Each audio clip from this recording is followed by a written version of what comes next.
तो तीसरी कहानी है इशिता की, जो कि एक सिंगल वर्किंग वूमेन है जिसे माइग्रेन है, इसलिए वो मेडिसिन भी लेती है। उसे बस अपने काम से लेना देना होता है और किसी चीज से कोई भी लेना देना नहीं। और उसकी लाइफ में बहुत ही कम लोग हैं। एक मेड होती है जिसका नाम सीमा है और उसकी एक दोस्त समीरा है और ऑफिस के कुछ दोस्त है। अब काम खत्म करके जब इशिता अपने घर पहुंचती है तो वो समीरा से बात कर रही थी और जब जैसे ही वो अपने घर का दरवाजा खोलती है तो वो यहाँ पर देखती है सीमा दीदी को किसी आदमी के साथ इंटीमेट होते हुए। ये सब कुछ देखकर इशिता पूरी तरह से हैरान रह जाती है कि आखिर उसके घर में ये सब कुछ क्या हो रहा है। यहाँ पर वो पूरी तरह से हैरान थी, लेकिन उनके देखने से पहले ही इशिता घर के बाहर चली जाती है और यहाँ पर बाहर वो समीरा को बताती है कि सीमा दीदी यहाँ पर किसी आदमी के साथ इंटीमेट हो रही थी। वो यहाँ पर जो भी हुआ था वो सब कुछ समीरा को बता देती है। थोड़ी देर के बाद यहाँ पर वो आदमी बाहर निकलता है जो कि किसी ऑफिस में काम करता है और सीमा दीदी भी लिफ्ट के द्वारा नीचे चली जाती है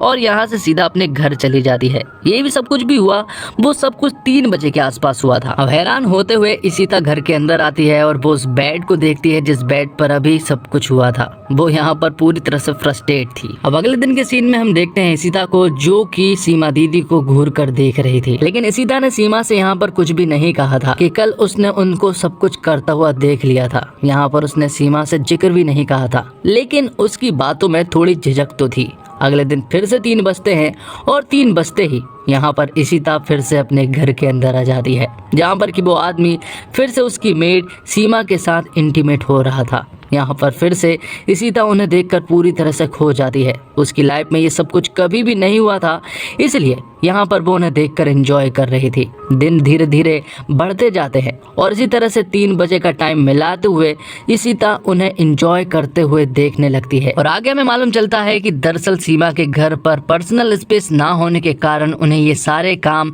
इशिता के घर पर करने पड़ते हैं। उनका घर में सिर्फ एक कमरा होता है और उसी कमरे में उनकी पूरी की पूरी फैमिली रहती है। यहाँ पर आगे चलकर हम देखते हैं कि 3 बजते ही इशिता रोज टाइम मिलाने लगी थी और उन्हें देखकर वो एंजॉय भी करने लगी थी। लेकिन एक दिन इशिता के घर पर सीमा और उसका पति इशिता के घर पर ही था। सीमा ने आते हुए इशिता को देख लिया था, इसलिए वो तुरंत ही अपने पति के पास कॉल लगाती है, लेकिन उसका मोबाइल इशिता के घर पर ही रखा हुआ था और उसका पति भी उसी के कमरे में था। अब सीमा को ये समझ नहीं आ रहा था कि आखिर अब वो क्या करे, लेकिन तभी उसे ये समझ आता है कि यहाँ पर इशिता उन्हें चोरी छुपे देखने की कोशिश कर रही है, इसलिए उसने यहाँ पर कुछ भी नहीं कहा था। वो यहाँ पर अपना एक कोना पकड़ लेती है और यहाँ पर सीमा ने इशिता को पूरी तरह से देख लिया था कि आईने में वो उन्हें ये सब कुछ करता हुआ देख रही है। ऑफिस में भी 3 बजते ही वो कोई भी बहाना बना देती है। वो यहाँ पर बहाना बनाती है कि माइग्रेन की थेरेपी लेने के लिए जाना है, जबकि उसे तो 3 बजे का टाइम मिलाना है। और इसी तरह 3 बजते ही वो पहुंच जाती है अपने घर पर, पॉपकॉर्न लेकर कोना पकड़ लेती है और पिक्चर देखना शुरू कर देती है। इसी तरह से कई दिन बीतते हैं, लेकिन एक दिन अचानक से वो दोनों इसके सामने आ जाते हैं, क्योंकि इशिता ने उन्हें देख नहीं पाई थी। यहाँ पर इशिता उन्हें चिल्लाने लगती है, लेकिन तभी सीमा भी चिल्लाने लगती है कि चोरी छुपे इस तरह से किसी कपल को इंटीमेट होते हुए देखना बहुत गलत बात है। उन दोनों के बीच में बहुत ज्यादा चिल्ला चोट होने लगती है, क्योंकि यहाँ पर इशिता भी पकड़ी गई थी कि वो उन्हें चोरी छुपे देख रही थी। इसलिए इशिता उसे काम से निकाल देती है और अगले दिन किसी दूसरे मेड को हायर कर लेती है। आखिर वो मेड जानना चाह रही थी कि आखिर सीमा ने यहाँ से काम क्यों छोड़ा। सीमा ने कहीं और काम ढूंढ लिया था, क्योंकि उसे भी काम की जरूरत थी। दूसरी तरफ सीमा के पति को सीमा ने ये बात नहीं बताई थी कि इशिता उन्हें चोरी छुपे देखती थी, इसलिए सीमा का पति जो है वो यहाँ पर सीमा के ऊपर बहुत ज्यादा गुस्सा करता है, क्योंकि उसे ये सारी बातें बताना था, क्योंकि वो सब कुछ होता हुआ देख रही थी और हम ये सब कुछ किए जा रहे थे। एक दिन अचानक से सीमा सब्जी लेने के लिए जाती है, तो यहाँ पर उसकी मुलाकात होती है इशिता से। इशिता भी यहाँ पर सब्जियां ले रही थी। इशिता यहाँ पर सीमा से कुछ बात करना चाहती थी। इशिता यहाँ पर सीमा से कहती है कि अगर तुमने मुझे देख लिया था कि मैं तुम्हें चोरी छुपे देख रही थी, तो तुमने मुझसे कुछ कहा क्यों नहीं। तो यहाँ पर सीमा उनसे कहती है कि मैं क्या बोलती, मुझे तो मजा आ रहा था। जिसके बाद सीमा इशिता से कहती है कि क्या मैं कल से काम पे आ सकती हूँ। और यहाँ पर इशिता हाँ कर देती है और इसी के साथ तीसरी स्टोरी भी यहीं पर खत्म हो जाती है। तो अब इस एंथोलॉजी फिल्म की आखिरी स्टोरी शुरू होती है और ये कहानी है दिव्यानी की। दिव्यानी एक हाउसवाइफ है और घर का सारा काम संभालती है। वो एक बहुत बड़े राजघराने में रानी के रूप में है, लेकिन उसका पति जो राजा है जिनका नाम सूरज सिंह है और सभी लोग उन्हें माट साहब बुलाते हैं, और राजा जी हर रात दिव्यानी के साथ जानवरों की तरह बदसलूकी करते हैं। जिसके बाद हम देखते हैं सूरज सिंह उर्फ माट साहब को, जो कि कंस्ट्रक्शन साइट पर जा रहे होते हैं। वो शराबी है और सारे उल्टे सीधे धुतकन भी करते हैं और वो गांव की किसी भी लड़की को नहीं छोड़ते हैं। अब क्योंकि उनकी हवेली है और वो एक राजा है, इसलिए गांव के कोई भी इंसान उनसे कुछ भी नहीं बोलता है। एक दिन जंगल में उसकी मेड उसे मिलती है, जबकि यहाँ पर उसका बेटा भी था जिसका नाम अंकुश है। अंकुश को वो अपने घर भेज देता है और वो अपनी मेड को जंगलों में ले जा लेता है और उसके साथ दुष्कर्म करता है। अब घर आने पर अंकुश ने अपनी माँ को ये सारी बातें नहीं बताई थी, लेकिन अपनी माँ को अपने पति की ये सारी हरकतें बहुत अच्छे से मालूम है।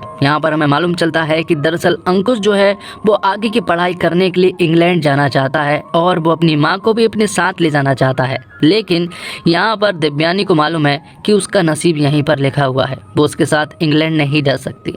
अब अगली रात फिर से सूरज सिंह आते हैं कमरे में शराब की हालत में और वो दिव्यानी के साथ फिर से जानवरों की तरह सलूक करते हैं। ऐसा बहुत बार हो चुका था। जिसके बाद हम देखते हैं कि दिव्यानी अपनी माँ के पास कॉल लगाती है। दरअसल में दिव्यानी की माँ का एक कोठा है, उसकी कोठा अभी ठीक ढंग से नहीं चल रहा होता है और उसकी माँ की तबीयत भी हमेशा खराब रहती है। यहाँ पर उसकी माँ उससे कहती है कि कोठे पर एक लड़की को बीमारी लग गई है और अब वो काम खराब कर रही है। जिसके बाद अगले दिन हम राजा जी को उठता हुआ देखते हैं और जैसे ही वो उठते हैं तो वो अपने सामने देखते हैं रेखा नाम की मेड को, जो कि उनके घर पर काम करती है। दरअसल में रेखा नहीं है और आज उसका पहला दिन है, क्योंकि जो मेड उनके घर पर काम किया करती थी उसने काम छोड़ दिया है क्योंकि सूरज सिंह ने उसके साथ गलत किया था। जिसके बाद सूरज सिंह के साथ उनका बेटा अंकुश बात कर रहा था। वो उनसे कह रहा था कि मैं इंग्लैंड जाना चाहता हूँ आगे की पढ़ाई करने के लिए, लेकिन यहाँ पर उसके पिता उसके ऊपर बहुत जोर से गुस्सा कर देते हैं। अब आगे हम देखते हैं कि सूरज सिंह फिर से रात को शराब के नशे में घर पहुँचते हैं, लेकिन नशा इतना ज़्यादा था कि वो दूसरे कमरे में अपने आप गिर पड़कर सो जाते हैं। और ये देखकर यहाँ पर दिव्यानी को काफ़ी अच्छा लगता है, क्योंकि पहली बार दिव्यानी कई दिनों के बाद चैन की नींद सोई थी। आगे हम देखते हैं कि राजा जी जो है वो अगले कमरे में पड़े हुए थे नशे की हालत में। सुबह उन्हें रेखा उठाती है, लेकिन तभी राजा जी उनका हाथ पकड़ लेते हैं, लेकिन रेखा हाथ झटक कर यहाँ से भाग जाती है। लेकिन यहाँ पर अब राजा जी के इरादे बिल्कुल भी नेक नहीं लग रहे थे। वो यहाँ पर रेखा से अपने पैर दबाते हैं और उनकी नीयत फिसलने लगी थी। वो रेखा के साथ उल्टी सीधी हरकतें करने लगते हैं, लेकिन तभी यहाँ पर उनका बेटा अंकुश आ जाता है, जो कि कोई उन्हें बुलाने के लिए आया था। इसलिए वो उनसे मिलने के लिए चले जाते हैं और अंकुश यहाँ पर बहुत ज़्यादा शर्मिंदा हो रहा था, इसलिए वो अपनी माँ के पास जाता है और उनसे कहता है कि मैं बहुत पढ़ाई करूंगा और इंग्लैंड जाकर ही रहूंगा। अब रात का सीन दिखाया जाता है जब दिव्यानी सो रही थी और बाजू वाले कमरे से इंटीमेट होने की किसी की आवाज आ रही थी। यहाँ पर दिव्यानी पूरी तरह से समझ गई थी कि राजा जी और रेखा दोनों इंटीमेट हो रहे हैं और दिव्यानी बहुत ज्यादा खुश थी, क्योंकि उस खुशी का रीजन ये था कि दरअसल में दिव्यानी की माँ के कोठे पर जिस लड़की को बीमारी लगी थी वो कोई और नहीं बल्कि रेखा ही है। इसका मतलब कि ये बीमारी अब सूरज सिंह को भी लग जाएगी और इसी को सोचते हुए यहाँ पर दिव्यानी बहुत ज़्यादा खुश हो रही थी। उसे कोई भी प्रॉब्लम नहीं थी, लेकिन तभी उसकी नज़र पड़ती है बरामदे पर, जहाँ पर कि उसका पति मतलब कि सूरज सिंह नशे की हालत में गिरते पड़ते आ रहे थे, जिससे कि दिव्यानी को बहुत ज़्यादा डर लग जाता है और वो समझ जाती है कि कमरे में सूरज सिंह नहीं बल्कि रेखा के साथ उसका बेटा अंकुश है। और इसी के साथ ये स्टोरी भी यहीं पर खत्म हो जाती है। तो दोस्तों, उम्मीद करता हूँ आपको ये वीडियो पसंद आई होगी। वीडियो पसंद आई हो तो वीडियो को लाइक जरूर कीजिएगा और इसी तरह की वीडियोस पाने के लिए आप हमारे चैनल को भी सब्सक्राइब कीजिएगा, ताकि आपको इसी तरह के लेटेस्ट और फ्रेश कंटेंट मिलते रहे। और इन चारों स्टोरी में से आपको सबसे अच्छी स्टोरी कौन सी लगी कमेंट्स बॉक्स में जरूर बताइए।